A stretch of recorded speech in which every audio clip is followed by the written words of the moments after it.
trials and tribulations today with this podcast. Welcome back, by the way. It's us again. If you missed us, we missed you a lot, for sure. But today's episode is a direct continuation from the previous one, where we chatted about discovering self in the moment of life where you are. And today we're talking all about the obstacles that might come up on this journey. And trust me, today was full of obstacles for us to land in this space and start recording. And by the way, it's Alexander's here and it's Lori. Yes. We're back with you. Yes, we're back. Doing our thing. A lot of transitions in life right now. Like I'm finding, I don't know about you, but I have a lot of transitions in life right now, and and this is going to be really interesting because our tech guy, unfortunately, we met a bump in the road, and our tech guy's having a day off, and so he's going to have a lot more. What shall we say? Cleaning up and editing. Yeah. We're hoping our mics are working right now. We're doing our best. And if they aren't, then we just have this absolutely great video of us looking at each other and being very silent. Yeah. But that's okay too, because that's kind of as I go to my files and hope that my podcast strip is still in there. That comes, the point that hopefully we're gonna get to during this podcast is that, things are gonna come up in life, inner, outer obstacles always do show up on our journeys. Yeah. And I think we're doing great today by just showing up, even though it's not perfect, completely not perfect. Oh gosh, no. I'm not the best tech person. Are you, Lori? No. Well, as you could see with me even trying to get OBS working and trying to figure out why we couldn't record because the path was bad. What path? Yeah, the whole middle path? Like, by the way, our podcast is the whole middle path. Yes. Even the proper intro today is like kind of a roller coaster, but. Yeah, sometimes you hit it, and then sometimes Bear tells you that you didn't hit it right. Yeah. The whole middle path, that's who we are. And it kind of, we're not always on perfection, and we're not always on the worst, but we're definitely somewhere in between today. Yes. In that path. Welcome back. We have missed you. Yes. And I guess we didn't hit our intro as well as we could have. For those who don't know me, I'm Lori MacLeod. I've been a holistic practitioner and teacher for around 30 years now. And I've spent a lot of my life and time trying to figure out who I am. And I still don't know. I don't even know what I want to be when I grow up. That's my motto. I'm not sure who I want to be when I grow up. But I do know that we have decided to share whatever we can from our lives and our journeys and our own health journeys with you. And today we're going to talk about obstacles. You're right, the road to self. Those obstacles can be a lot of resistance. And so for those that don't know you. I'm a holistic health and shiatsu therapist, currently practicing, working at a spa, and very passionate just about the human process and what it takes to be a human. What trials and tribulations come up with that, how to manage this machine that is called human body, and what deeper processes are happening at the same time on the board with the physiological processes of this machinery, and how just to create a smoother, adventurous experience through this journey of life that we all get to share. So. But jumping back into the obstacles, what in your opinion, what is the nature of resistance? Like how we define, what is the obstacle that is it just a literal block on the road? Is it internal, external? Like, where do we even begin? How to notice those things, right? I think that's a really interesting question, because I don't know that you can define those obstacles as one thing, right? Generally speaking, we set a goal for ourselves, and making that goal really has a lot to do with where we're at. And that kind of takes us back where we were saying finding yourself where you are. A lot of people are spending more time outside themselves, or searching for something, or searching for themselves, not knowing where they are. They'll go anywhere, they'll do anything.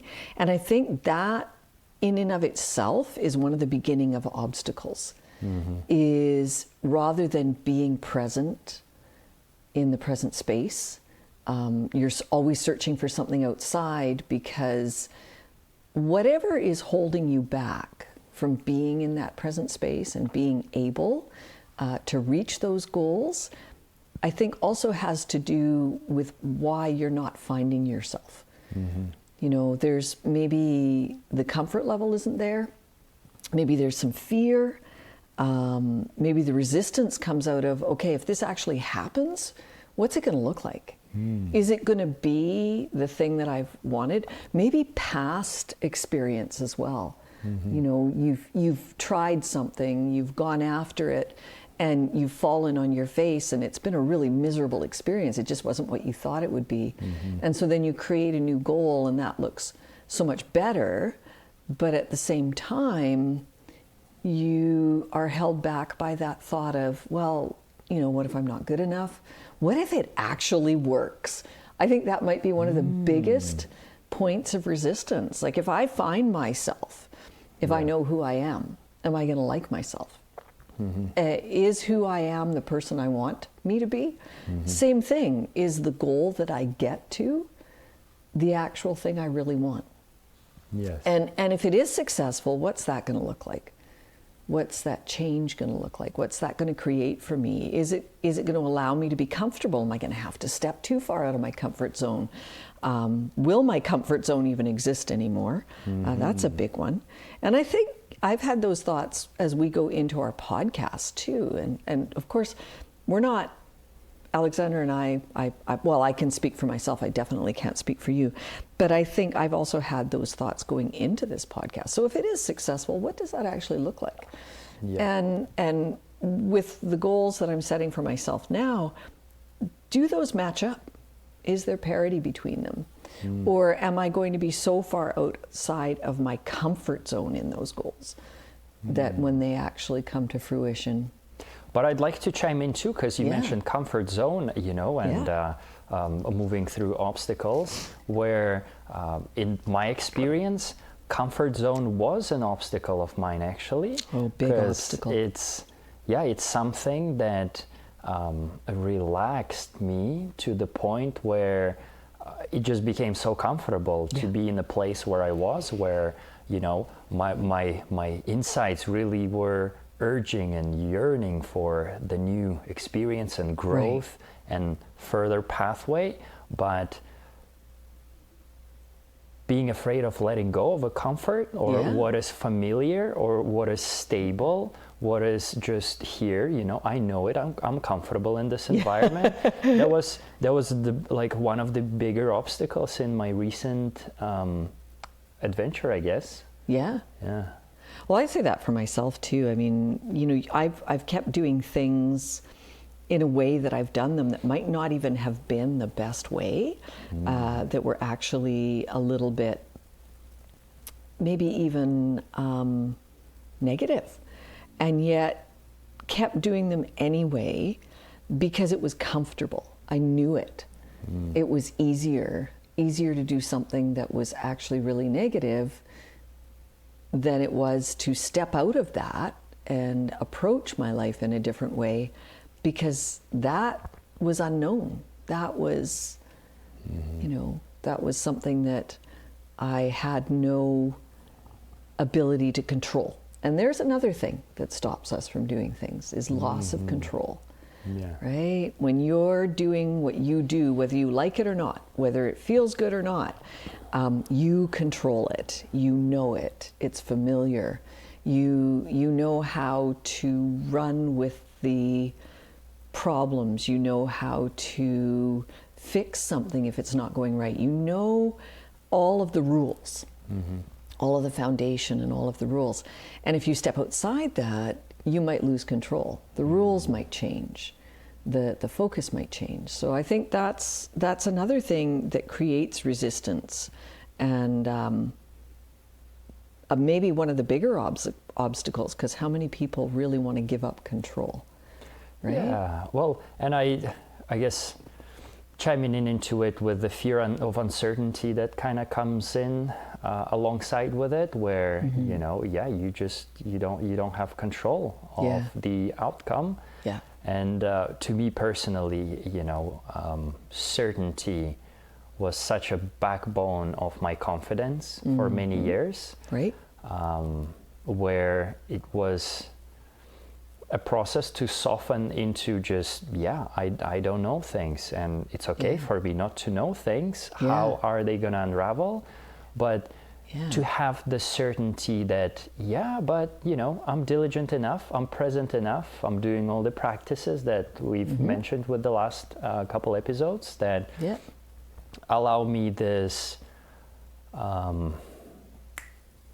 switch and, I guess, navigation qualities in the real time, where when uncertain things happen, sure, we can pivot. You know, we were tech, we're our own tech people today, you know. I certainly hope this isn't too hard on our editor, but hey, you know what? We'll throw it out there.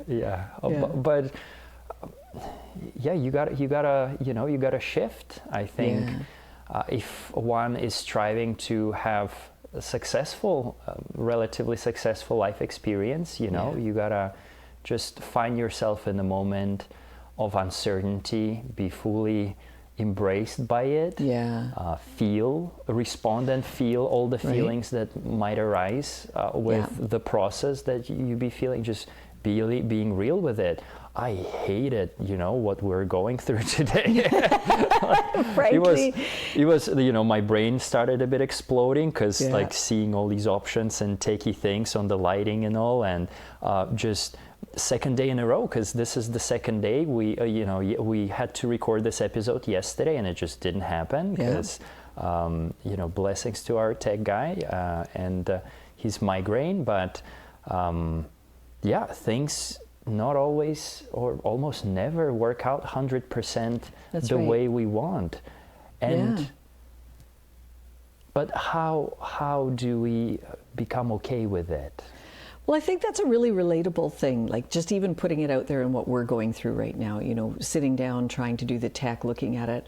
I think sometimes when you throw yourself outside of your protection sphere, right, if I can call it that, and you don't know what the outcomes are going to be, the mind takes over, right? And the body starts to react.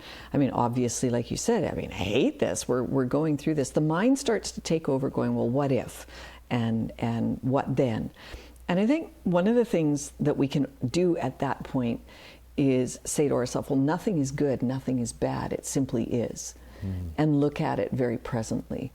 I like the fact that today we're overcoming obstacles. Like I mean, we've had quite a few thrown in our path today.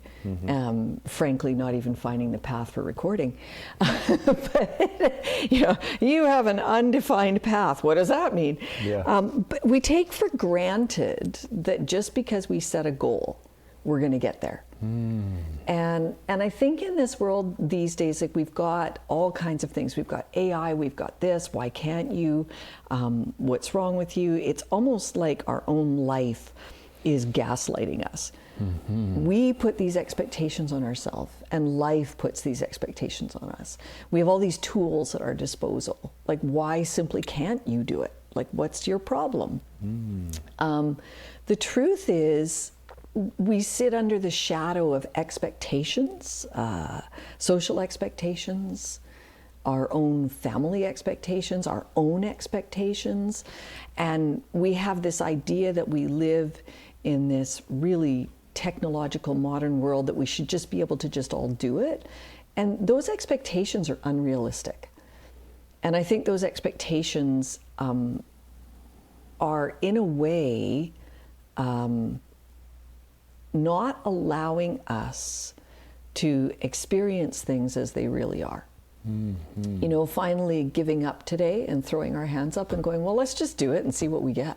Yeah. You know, if it's good, it's good. If it's bad, if we have to redo it, no big deal. It's neither good nor bad. Mm-hmm. It simply is. And because of those expectations that we set up for ourselves, we get into this turmoil, right? Yeah. I don't know if that answers your question. I don't even know if I'm at your question. I think I'm like roiling around and circling the drain here. It certainly does, right? Yeah. Where a perfectionist like myself, with the mind, you know, like, yeah, success has to be this level, you know, yeah. where things has to be on this level. But no, they don't, you know. They are on a level, on whatever level they are on. That's you know, right. for sure. Striving, you know, one striving for a certain layer of mastery. I love that path for myself, where if I do work, I do my best to do it to the best capacity that I can. And that relationship with myself I've harnessed over the years, where, you know, I just had to be honest with myself. Hey, like, how much commitment I'm showing to things in front of me, with the interaction with life and the world and people. But it took a while to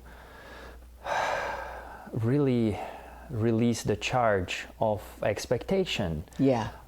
And, you know, I know that different social environmental factors can affect, right, that pressure, where you are pressured to be at this point here and there, at this age of your life, you know, or you have to perform certain way, or you have to be certain way for this person or that person, or your cultural commune or school or whatever it is, you know.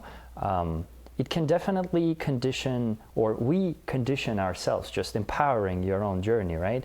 Conditioning ourselves to be that, like, extra stress delivery mechanism, you know, that, well, if you malfunction at any point, or if you are performing subpar, it's negative experience, right? If that the identity with the negative experience just automatically comes in. But it's neither negative nor positive. It's just an experience. It is. And we lose sight of that sometimes. I really think that when we put, and I would say that some of this is our own psychology. Like, some of us are built to be more perfectionist. Some of us are built to be more laid back. Like, we've got our different personality types, our A, B, C, if you want to throw it into you know, that realm of defining your personality type. But I think that we are programmed these days. We have so much information coming at us, social media, everything. And when people put that information out there, I want our listeners today to really hear this. It's not about having it perfect. It's about really being in the journey itself. And we are being bombarded continuously with a false view of the world. We see people on social media, they're always smiling, happy, my life is perfect, and we think to ourselves, well, why isn't my life that way? Why can't I be that person? Why can't I be that beautiful, picture perfect person all the time? What's wrong with me? And I think a lot of the resistance that we feel, the psychology of resistance, is I'm never going to get there anyway, I can't be that person. I can't look like that. I can't live like that. Why can't I find like gratitude in everything? What's wrong with me? I'm just not even going to try. Because if I don't try, I don't have to fail. I don't have to be subpar. I don't have to be less. And I think our world right now is teaching us you have to be more perfect. You have to be better. We've got all of this psychology out here. If we want to look at the psychology of resistance, we have all these people out there telling us, if you manifest this, it'll happen for you. If you just do my program, it'll happen for you. Look at me. Look at how perfect my life is. Look at what I've done. And now I'm going to hold a seminar and I'm going to teach you how to be perfect. You follow my method, I guarantee you're going to get there. Yeah. And you try and follow that method, and by day 3, you're mired in self-criticism. You didn't do it right. What's wrong with me? Everybody else around me gets up every morning and manifests gratitude for 17,000 things. I get up in the morning, stub my toe, start swearing, and want to boot the dog because he's still jumping on me. What is wrong with me? Yeah. Okay, forget it. I'm not going to do that. Why even bother? Because my life is never going to look like that. And your life shouldn't look like that. Because guess what? When that person isn't on stage, when that person isn't behind their camera, when that person isn't showing you their latest makeup video or this video or that video, that, by the way, they might not have gotten in take 1. Our tech guy keeps telling us, hey, you guys did great. We got it in 1 take. Yeah. And it's like, yeah, we did, because it's honest, it's true. We made a bunch of mistakes. We're okay with that. Hold on. I'll wait for our special coaching lesson, how to do 1 take podcast, by the way. I don't know. Just let it happen. Let the mistakes happen. And so, but I think, you know, if you get into the psychology of that, we see the face of something finished, edited, polished, created, you know, color fixed. The window behind us, we just about drove ourselves nuts. Yeah. Because the windows are too bright today. And the reality is, you know, our tech guy goes, oh, we'll fix that in post, right? So the world is not perfect. Yes. We don't need to be perfect. And when you get behind that camera, when you get off backstage, and you hear the arguments about what needs to be done, and so somebody forgot their script, and everybody's running around like chickens with their heads cut off trying to get these workshops going, and you realize they didn't get perfection. What they got was a process that led them to something we saw. That's not the reality. So we're missing the process. We're getting all of these really wonderfully edited, perfect moments. We're getting all this edited life that's coming at us, even reality TV. That's not reality. You know, they've got thousands of hours of footage that they're combing through to get that right thing that they want you to see. That's not reality. And we are programming ourselves these days to believe that we have to meet a certain level, we have to be at a certain place. And you know, it really reacts in our minds, but it really affects our bodies. Because our mental, emotional, and physical selves can't be separated. And I see that a lot. Like, you look at the newest diseases out there. They all tend to be around the nervous system. They all tend to be around the system that is under constant barrage of that sympathetic response to strive, be, run, go, do. And there isn't that pause for reflection that says, gee, that was interesting. Yes. Right? So... may actually, because I think you pointed, you know, very well that striving to perfection and kind of putting sticks in your own wheels, where, you know, waiting for that moment to be perfect, to initiate the change and to overcome that obstacle in the next step of your journey. But I find also, interestingly enough, the other side of that coin can very much be also being stuck on that healing journey loop, like, well, I'm not good enough, I have to keep taking the classes, and class after class, and you're still not good enough, and you still have to go heal, and you still have to keep doing your psychiatrist sessions, you know, you still have to sit another ceremony, you know, multiple times a year, doing some crazy dive deep, you know, experiences that they also mess with the nervous system. They expand, they potentially reset, but it's I find it's a hamster wheel that one can like get stuck in this do process, you know. Or I have to heal, I have to become better, I have to become this, I have to, and the process of becoming, you know, it's a process of becoming. Like you are becoming. You're never there. Yeah, you're never there. You're always becoming. And I guess that kind of takes us back to our last podcast where we say, you know, we're saying to people, finding yourself where you are. When you are on that hamster wheel and you're thinking, I have to, you know, I have to grow. I'm not there yet. I'm not enlightened. I'm not this. I'm not that. And that, again, you know, that's a really interesting place to be, because it always tells you you're not good enough, you're not there, you're not doing something right. If you're not doing this, you're not doing something right. And the truth is, your process, your life, where you are at, is something that we are not taught to sit with and experience. We're always looking for the next thing.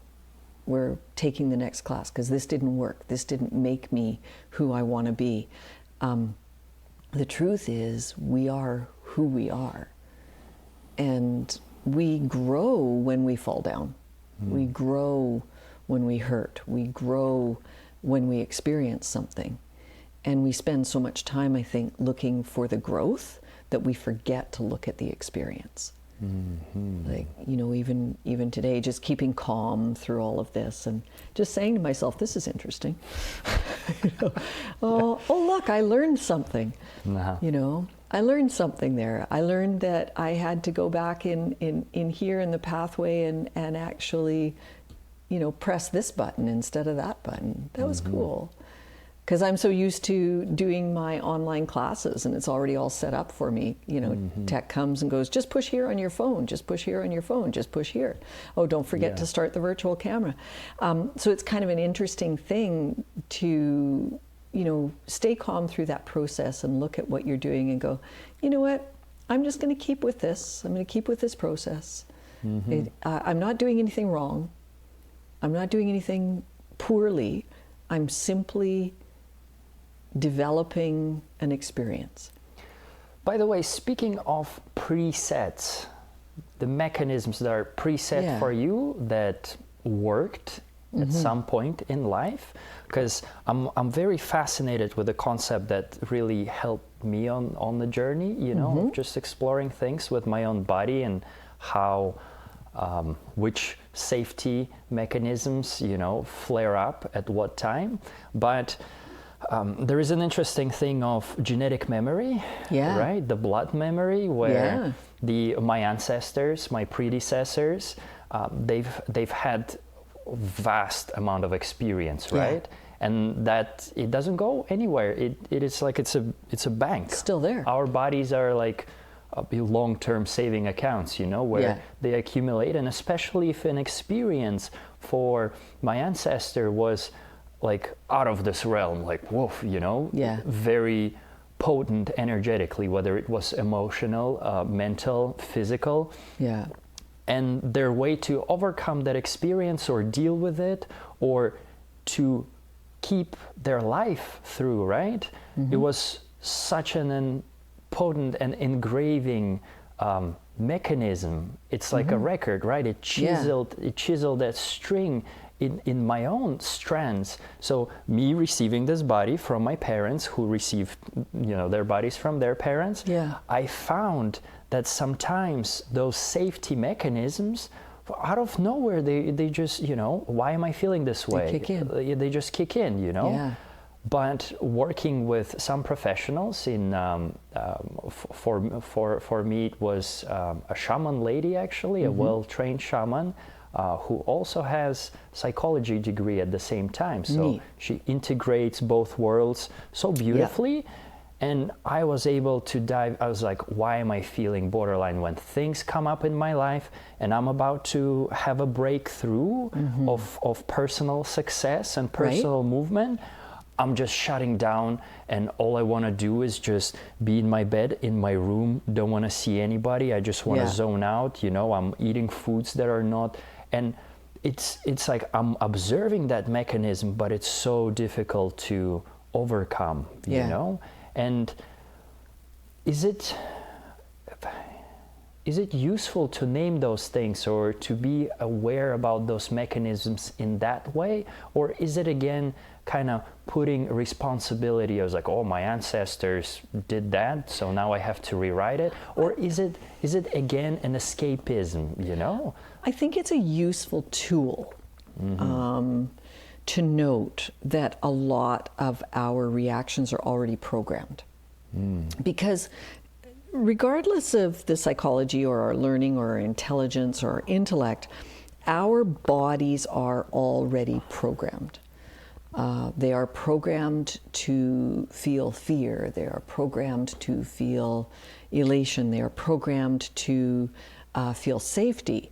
And those proprioceptors that we have, those are pre-programmed, like you say, through that genetic memory. You know, why is it that you sense that something is not safe? What does it feel like in your body? Those proprioceptors are pre-programmed, and they're programmed over time.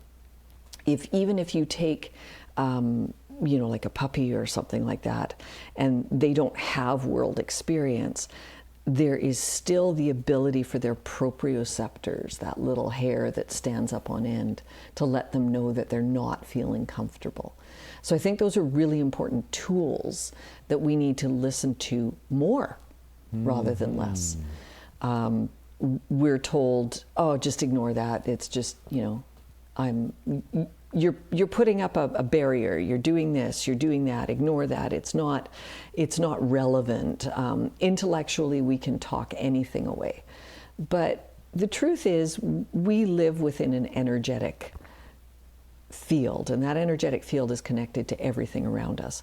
And our proprioceptors, those proprioceptors, by the way, are basically exterior nerve endings that pick up information energetically that we wouldn't necessarily get through touch or other methods. Is it like sixth sense? Sixth sense. It's your sixth sense. It's your intuition. It's your, you know, whatever you want to call it. It's your energetic field. It's your magnetism. It's whatever it is, we have them. And wild animals rely on them.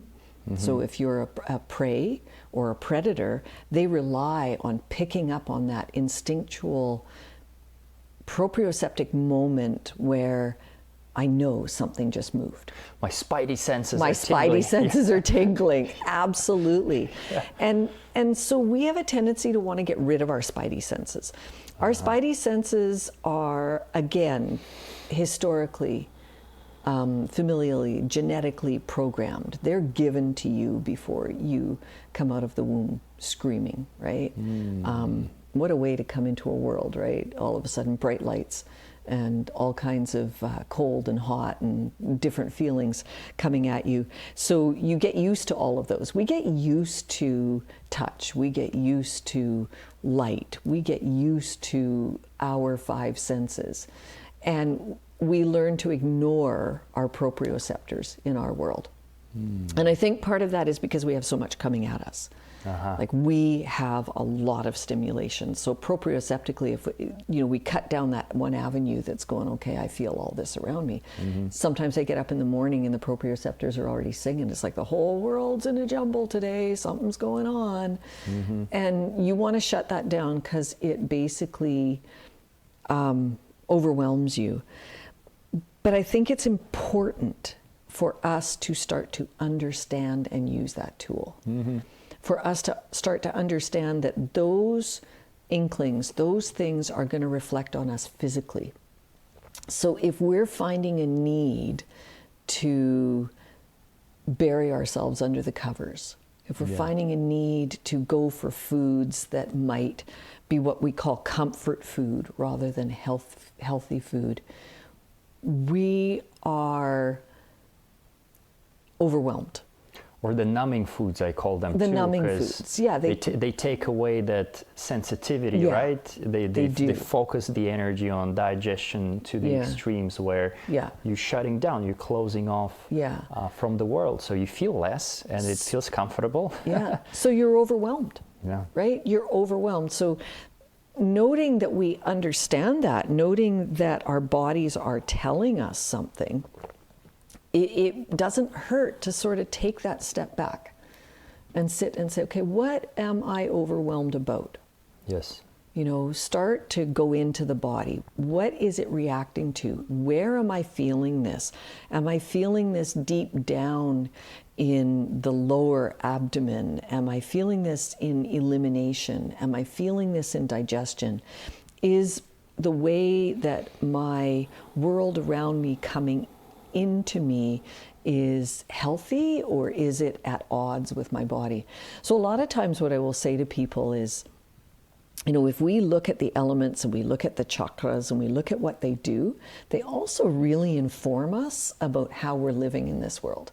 If we have a lot of stomach problems, we're dealing with that solar plexus sacral chakra. We are not digesting the world very well. So there is something discordant with what we're doing in the world that is now internally affecting our own digestive system. If we go down into eliminative problems, right? That's our root chakra, our safety, our culture, our ability for family. It's our ability to feel solid, grounded, and well-rooted. It's also the thing that allows us to be closest to the earth and eliminate and let go of and move freely. So if we've got issues down there in our body, then we're not eliminating well. What are we hanging on to? You know, it's somebody said to me the other day, I heard a really good saying, and they said to me, I'm going to start doing this. It's good to care, but not to carry. And so when we have those disruptions in our body, we can start to see where it is in our psyche and where it is in our emotions that we're actually holding things, or where we're not holding things. Or, you know, if it's up in the chest area, if every time that you know, your go-to is all of a sudden I can't breathe, all of a sudden I feel like there's something heavy on my chest, then that is the beginning of the generation of chi. Whatever it is that you're at odds with may have to do with grief, not being able to move past something, finding a death in something. It can also be and it does trigger on our terror system. So the sympathetic system, as soon as breathing increases, the sympathetic system kicks in. So are we feeling safe? Are we feeling anxiety? Why are we feeling that anxiety? What is it in our energy?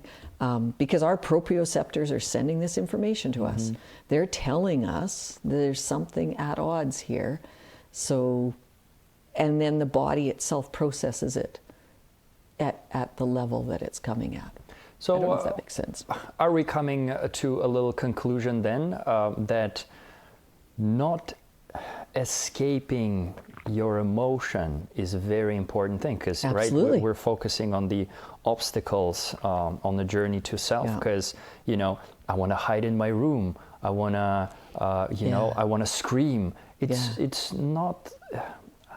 Yes, for sure. It's a great way to describe like what you want to do again, right? Coming back to this do cycle. Absolutely. But in the way of like, but why do you want to do this? You know, digging further back into the root of things, identifying and being okay to name your emotion. Are you angry? Are you afraid of things right now? You know, are you panicking? Are you fearful? You know, are you grieving? You know.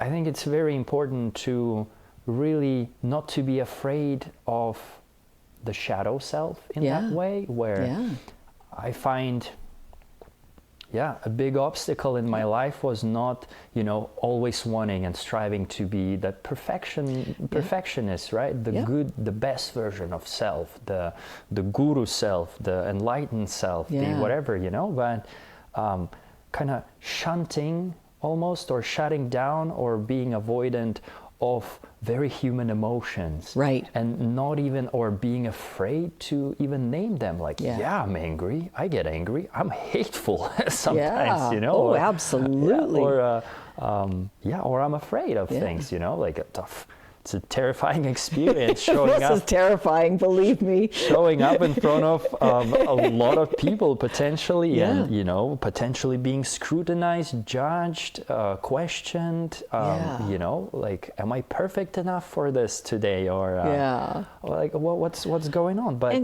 I think identifying an emotion, a specific emotion, very important, can help to be okay with it too. It's like, well, fine, like, of course I'm allowed to feel this. I'm human, but what this emotion is trying to show me in a way, where am I neglecting myself, or where am I running away from myself, from maybe some actions that I have to take right now to overcome this obstacle. That's right. Or an energy, right? Some chi, like, because anger, the rage, when it builds up and it just messes up your liver, it messes up the gallbladder. And I want to just come in here just for a second, because here we are again, we're coming back and we're putting that judgment on it, right? Anger is natural. Yeah. The liver is meant to sort things out. Mm-hmm. If we never get angry, we are pushing emotion down into nothingness. We're gaslighting ourselves. If you're the most enlightened human being in the world, you get angry. Mm-hmm. And the difference is, you say, this is anger. I see you anger. Liver, let's sort this out. Let's start to filter this anger. Why am I angry? So there's your awareness and your investigation. Those are really important. But again, does it really mess up the liver, or does the gaslighting mess up the liver? I mean, the buildup of it, right? Yeah, the buildup of it. Not a release of it. Releasing not it, an not acknowledging of it. It can mess up the organs, right? Yeah. When the chi is not moving properly, when you just keep piling it up, avoiding not looking at it, and it just goes... It explodes. Yeah, because you keep telling the liver, oh, you know what, we're not supposed to be this. We're too perfect to be this. Yeah, just keep it in there, liver. Just keep it in there. Yeah, I think now I understand what you're saying. Yes. It's the pounding down of the anger into the liver and never acknowledging it, or letting the liver be a general and say, all right, I've had it. I'm angry. The anger helped me so much, just to... with my personal boundaries, with being okay to say no when I wasn't managing my own energy well enough, and I've just been, wasting it to the places where just didn't help me on my own adventure and journey, and anger always showed up there for me to remind me that I'm wasting energy and that it's just not flowing coherent. And so why am I feeling angry? Because I want that change. I need that intensity. I need that agitation and anger to feed the change. Because sometimes I'm already exhausted because I gave away energy to the places where I shouldn't have been. But now that anger is actually gonna give me some fuel to make appropriate shift. So I can go back into rest, digest state and release and just calm down the anger.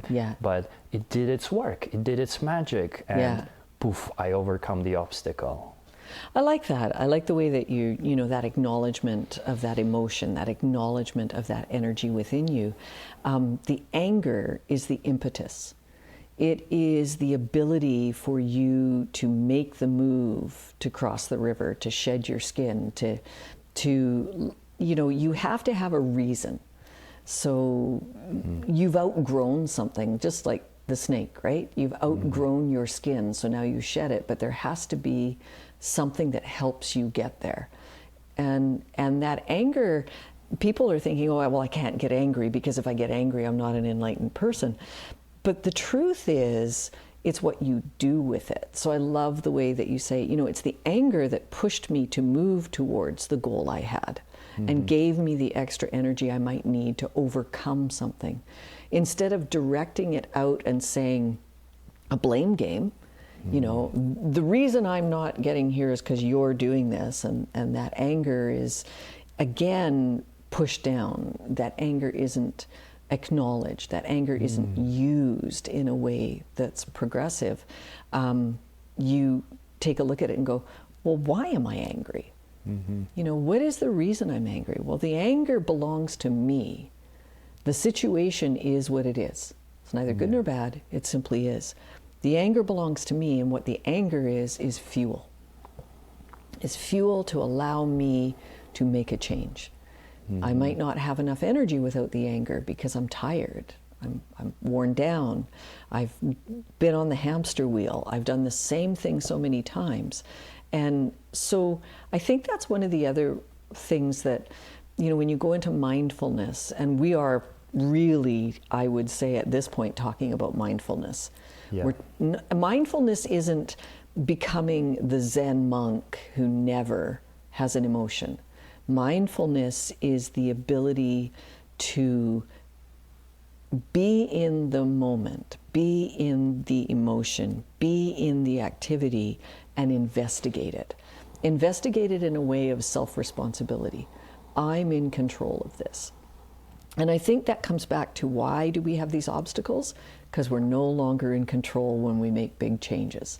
If we succeed in something, we cannot control the outcome. But we can control our reaction. And the way that you described that was really, I think, maybe helpful for people to think about, because the anger that you have becomes a tool towards giving you the energy that you need to make the changes that you want.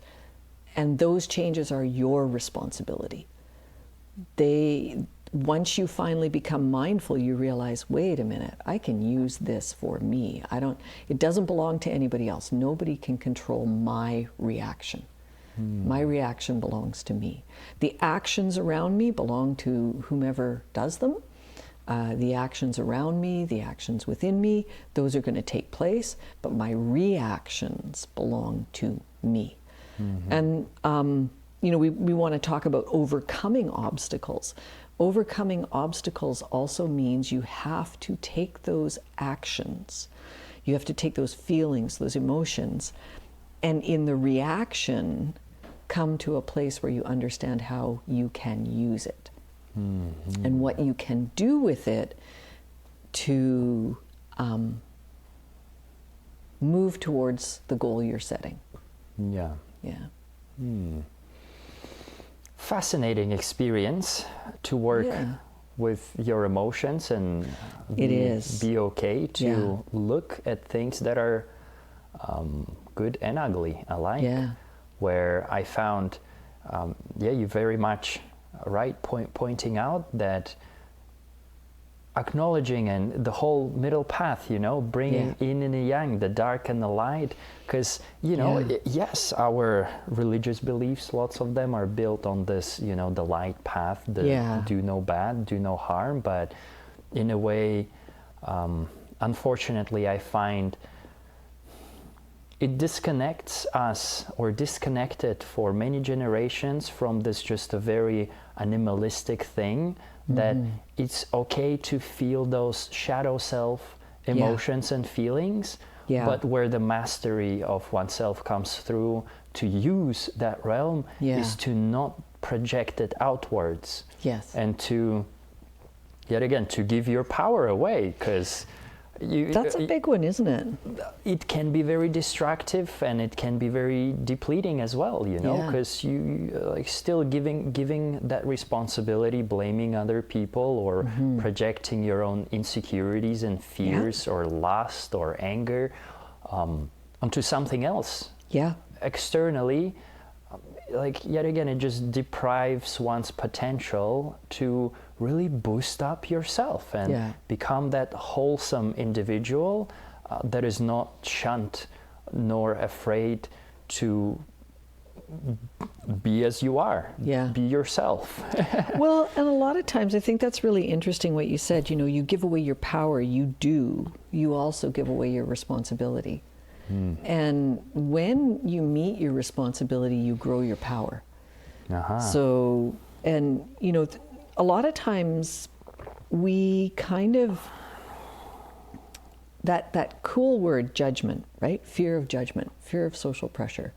So those are things that we react to negatively when we feel powerless, when we feel like we're being blamed, when we feel like somebody is pressing something upon us. We don't have to accept that. We don't have to accept what is pressed upon us. We don't have to accept judgment that way. We can look at judgment and be reflective of it. Okay, well, if this is coming at me, what is it that I'm doing? What is it that I'm holding? What is it that I'm not doing to have this aura come to me or around me? And a lot of times what we do when we start to seek that out or search that out is we find out that the judgment's really coming from us much more than anything else. Because what other people think about me isn't my business. It doesn't matter.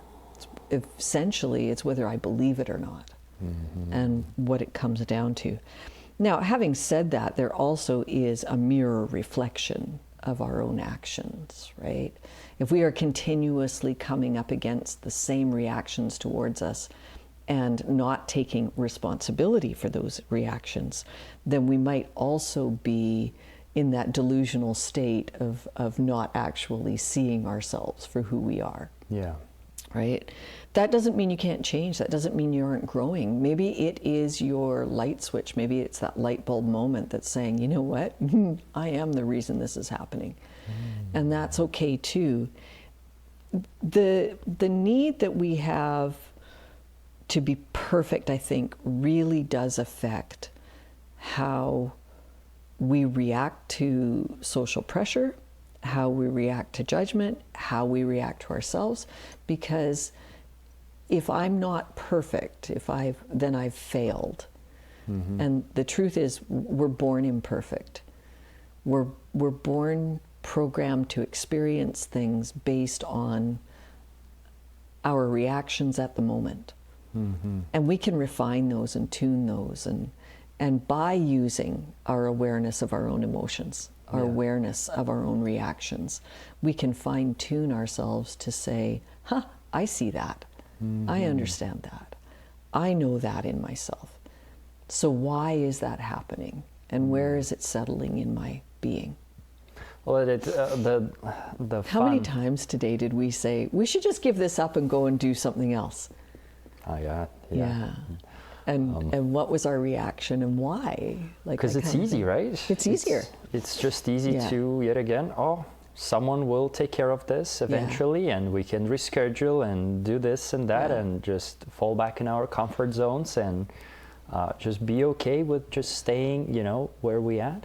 Where it actually. Why did we only ever get to episode 3 and all of a sudden our podcast disappeared, right? And that was because episode 4 wasn't easy. And it's all about those obstacles.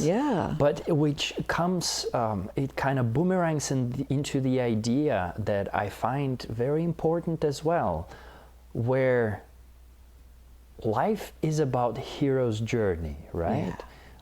Every character, every self-exploratory adventure is filled with trials, right? There has to be, you have to go climb a mountain, traverse dark woods, slay a dragon at some point, find a prince or princess, and just have fun with it while you're at it. But otherwise, it's like it's a boring linear progression that I don't think life is interested in that, to be honest. So if people expecting not to have any obstacles in life, good luck,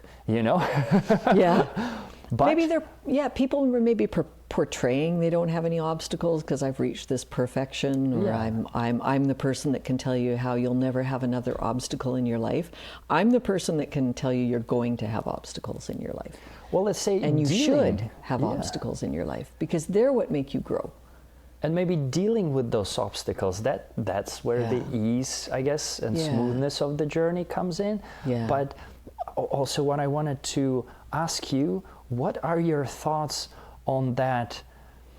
Because when our will spirit decides on a change, right? And we are, we're going like deeper into the energy right now where we are vibrating pulses of energy, right? That communicate intricately and so interconnected with everything around us.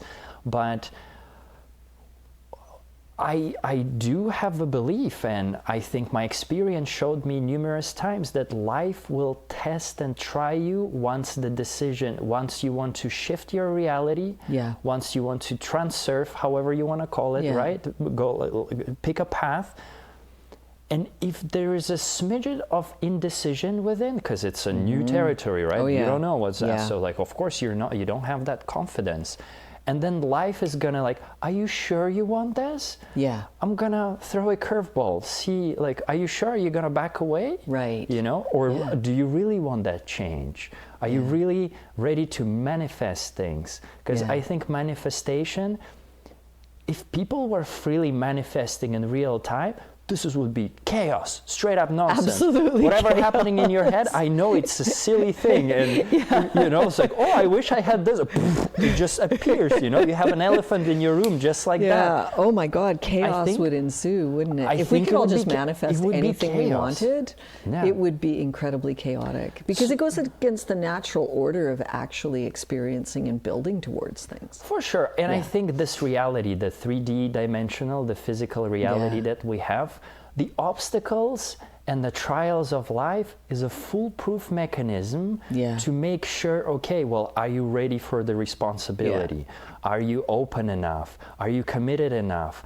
Or like today, with all the trials is like, no, I've decided we're going to record. Yeah. And no matter how it's going to be, but I'm going to show that dedication to myself, first of all, to life. So life just, let's keep unraveling this path for you, Right. We'll see where it goes. Yeah. What are your thoughts on that? Well, I think, it's funny because you said when the will spirit decides something, it's done.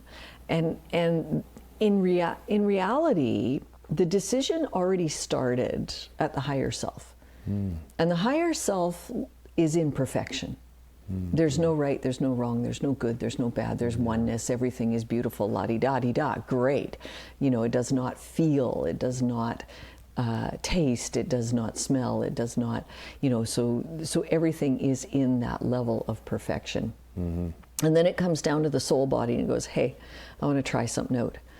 I want you to go and send this message down to the will spirit that we're going to do this. I want to try this. Sometimes I liken it to fire, right? Your higher self wants to know what it feels like for those, I think it's Ruffini corpuscles to really fire off with a burn.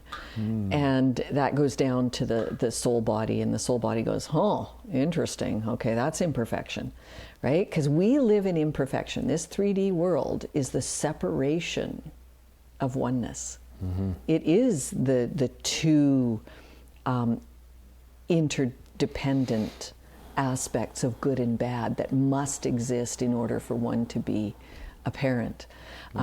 So it goes down and it pops down into that little space called your soul, and your soul goes, oh, okay, this is an interesting concept. Soul, have you ever whispered in a person's ear and then the message gets a little convoluted? Yes. Well, this is what happens, right? Higher self goes, wonder what it feels like for those nerves to fire off. It's wondering, it wants to learn. Your soul goes, yeah, burning, interesting. Okay, let's pop that down into the will spirit there. Higher self wants to know what burning feels like. Higher self may have only said, I really want to see what those corpuscles feel like. Okay. Will spirit goes, whoa, dude,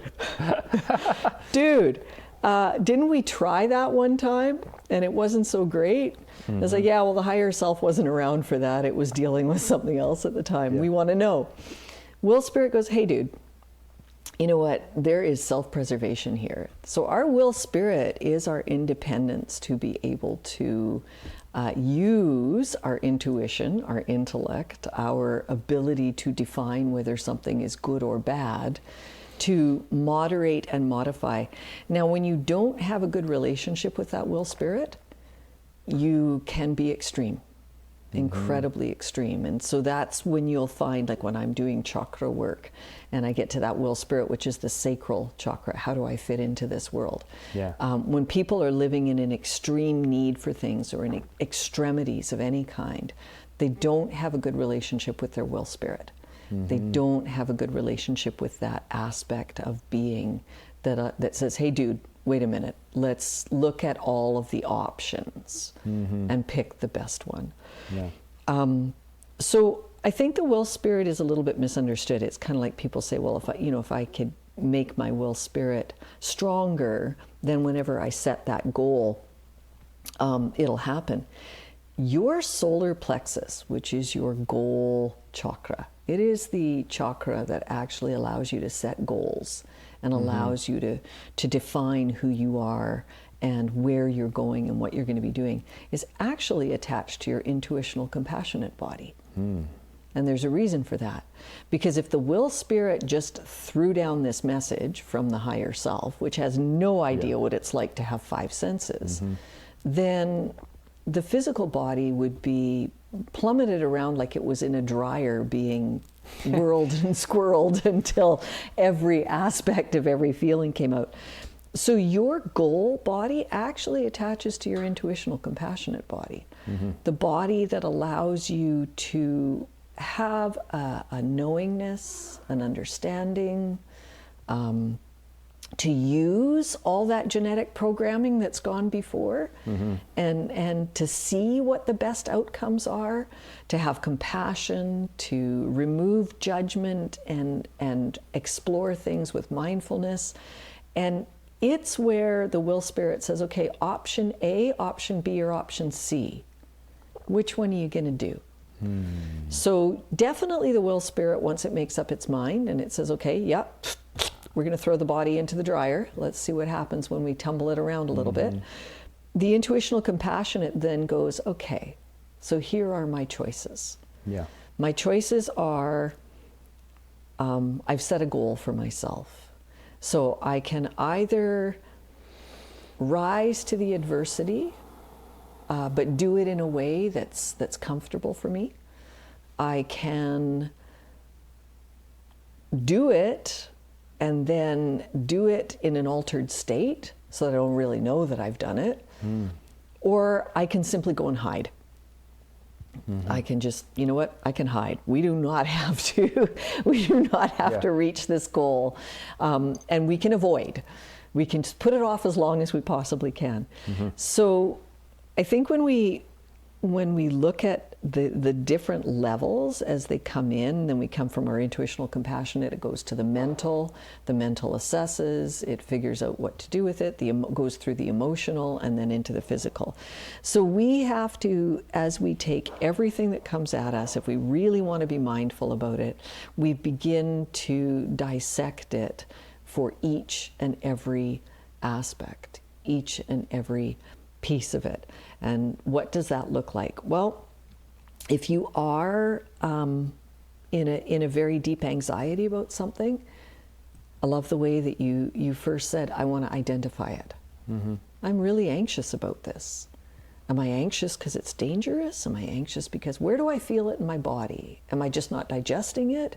Is it actually in my fear center or my Wei Qi where it's actually protecting me? Or is it my elimination center where I just can't let go of old habits and move into something new? So we want to search our body to see what our body is saying about things.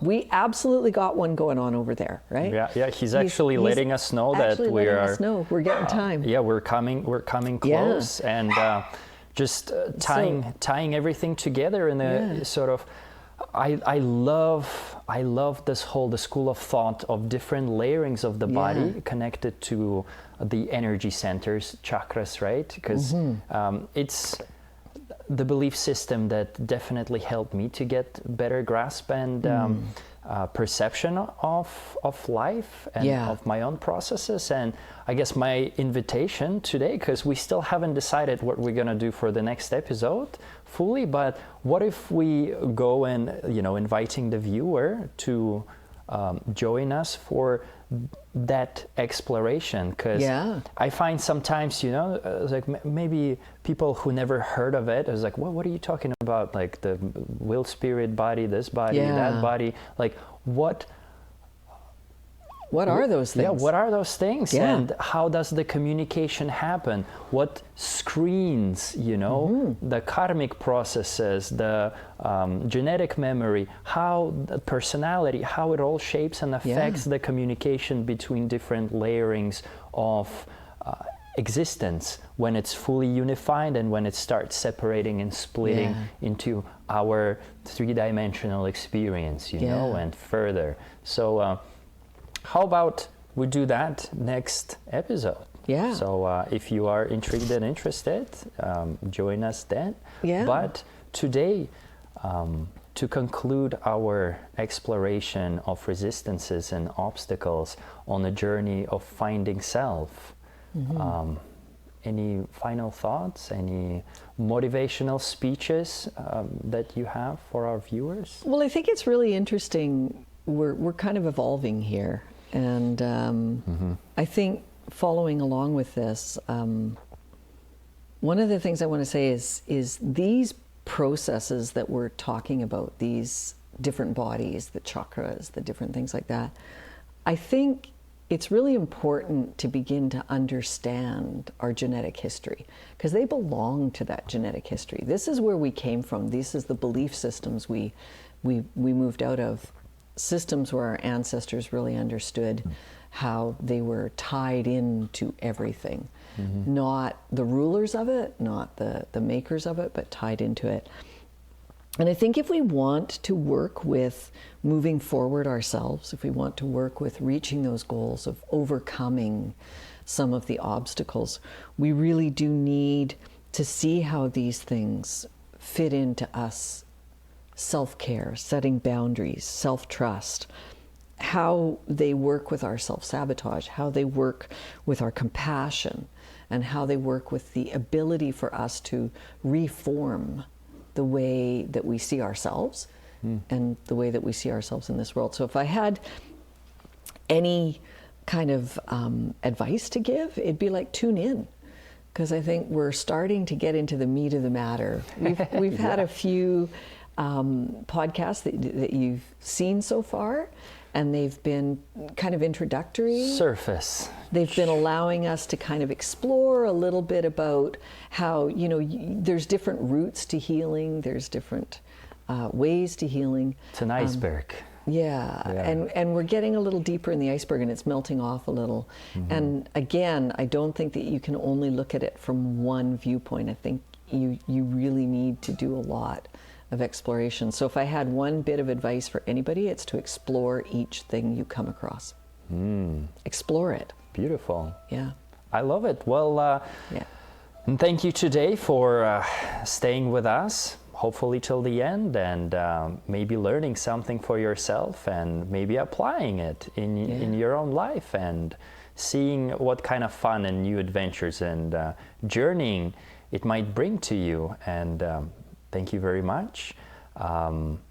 Please subscribe, like, support us, communicate with us. Comments are very much welcomed. We want to hear back from you. We want to hear what you think, maybe questions that you might have, or maybe the future topics that you're really interested in and would like us to explore with you. If you'd like to do more with us or follow some of our daily things and shenanigans that we do, you can find me personally on Instagram at Owlnest Stories, and me, I'm becoming a little more active. I haven't been a big presence, but at Live Better, Live Longer. I will be trying my That's on best. Facebook? That is on Facebook. Yeah, that's on Facebook. Live Better, Live Longer is our page. I will be trying to do a little more there. Yeah. I think really, comment. Put your comments in and ask questions. I'm always happy to read people's comments and ask questions. And if I can leave you with one thing each day, as you put those comments in, just be kind. That's for sure. Yeah. Try to be kind. Definitely, people agree or disagree, but do it kindly, and we'd be happy to reply. Yes. Yeah. Get involved, Yeah. Involvement is great. Whatever you do in life, get involved. Yeah. You can definitely find me on YouTube in the whole middle path. Yes. Yeah. Yeah, we're here with you walking this path. So thanks again and goodbye. Till next time.